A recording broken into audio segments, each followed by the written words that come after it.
Dante's Divine Comedy is a famous literary work that has like 3 different books. I thought we'd look a little bit at the Inferno, and I call it the Inferno of Ascension, basically breaking out of these cycles of ignorance and getting to the root of the problem. So this is based on that book. So, if you haven't read it, I'm about to spoil it. But what is fascinating is that we're going to get to see how people at that time thought about hell and what the Catholic Church thought hell was like, because that's what that book is based on. And it's like it has 9 different rings that kind of trickle down into each other. So we can take a look at here. There's limbo. That's like fairy tale land. So you aren't bad, but you're not going to go to the super duper cool heaven place. So you're in limbo, which is nice. It's nice here. It's like a vacation almost. And then there's lust, which is more of like a desert with violent winds.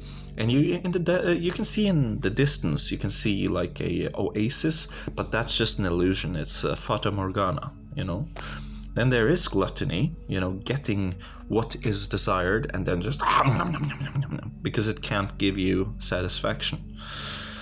And this greed here, symbolized by basically working hard. So you lift and you never get bigger. It's like, I gotta have more. We're gonna go through a practical example later. And then there's wrath, symbolized by a battlefield. Then there's heresy. The house is on fire, but you're in denial. And there's violence, very psychedelic imagery, like the river of blood is coming from a suicide, and they go to look at time running out. It's this longing for it to be over. And fraud, which is running in circles, chasing something that seems to be coming, but it just never gives you that release. And at the very bottom, you have treason. So, for example, you come in here, right? And we look at limbo. It's like childhood, or going on a vacation, or being distracted. So in our life, that's something, when it comes like a relief. But then you go back to the everyday of the mundane, and you're longing, you're needing, you're wishing, you're starving, So then you may go out and get what you're starving for, and it becomes a gluttony, because you can go to the store and buy yourself some cake, but you can't buy yourself happiness. And so cake is the best you got. It's like, it's in Buddhism, they have this concept of a hungry ghost. They have big stomachs, but their mouths are very small. When they eat cake, they can't enjoy it. They can't, because the mouth, there's something wrong with it. It's small. It's not very sensitive. It cannot give them. And it's not just about food. It's about everything. It's spiritual. We're not talking about a physical hell. We're talking about a spiritual thing that we do that's not very satisfying. So, say you go out and you buy yourself a prostitute. You buy 2 prostitutes. Well, you only got 1 dick, and then you have some very advanced sex. And then it's like, if I just work out, greed, I could get better, bigger tits, bigger hips, a better woman. So you get greedy, and then it's out to pick up these women, and that's wrath, that's a competition. I've seen dates that were like Mexican standoffs. Really, I'm not joking. I've been on dates that have been like Mexican standoffs, like like, oh please, baby, you're killing me, come on. And then you go together. That's heresy. It's like, well, I got it now I'm happy, I guess. I'm happy. And it's no. The house is on fire. There's a mortgage. Oh my God, I've never been so far knee deep in debt. I don't know if I can, she's going to leave. She's going to leave if I show weakness. So I can't be myself. I got to be this persona I was when I picked her up, so that she stays aroused. Now we're raising children. Everything's on fire. Our coffins are on fire here in this picture. We are in denial of time running out, and we're still dissatisfied. And then there's violence, very often directed towards ourselves. And it doesn't have to be physical violence. It can be, we're just surviving, right? So it becomes self-hate, hating what we possess. I hate my wife, hate my children, hate my house, hate my fucking life, and then ignoring. We're unhappy, but we're ignoring. So now that becomes a unfulfilled. Time is just passing. It's just wasting. That's why we look at the time, the sands of time. It's like, oh, I can't wait for this to be over. I can't wait for this to be over.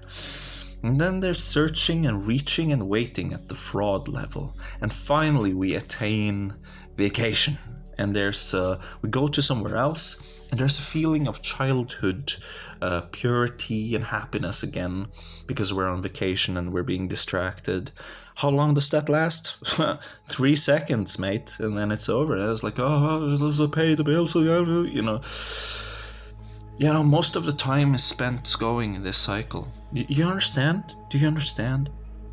So we have to get to the bottom of hell. And that's treason, that's treachery, right?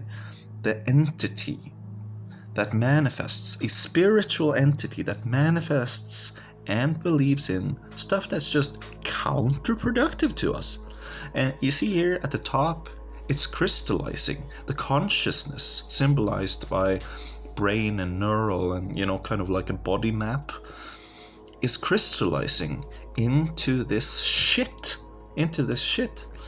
And we need to detach from that and crystallize something else. But first, before we can even do that, we have to purify. And that's Purgatory. But that's a different book. I just showed this to you because I thought this could be interesting for you to basically look at something that's from Christianity. Useless Christianity, they say. Don't throw it under the bus just yet. Try to go esoteric. I use everything. I use all the 5 world religions. It takes a lot of work, but you have to think in a certain way, then it can work.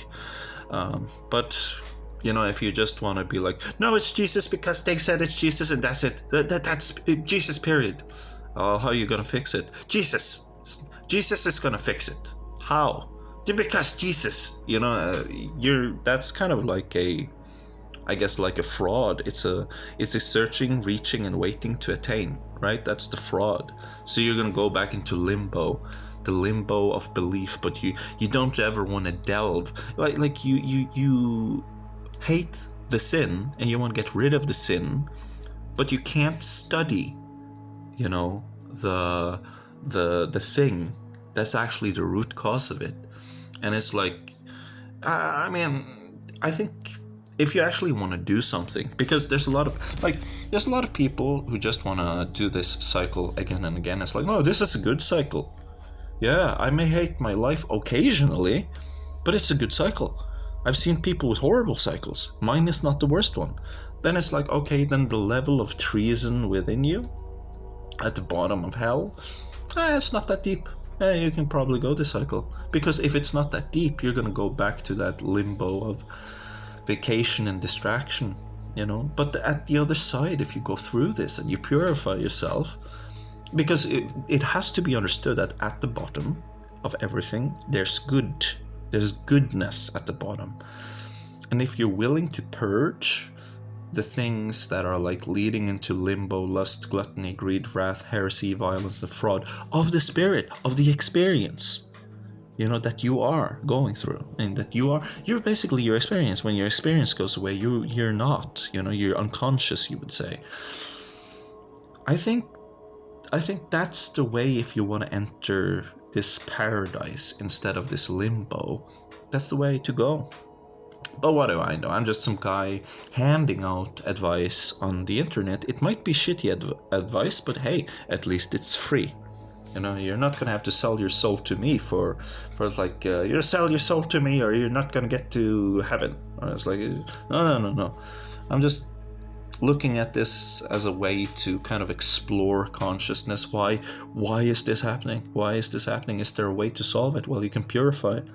And then after having reached a certain level of pure unity within yourself, you can say, move, mountain, move, and it will move.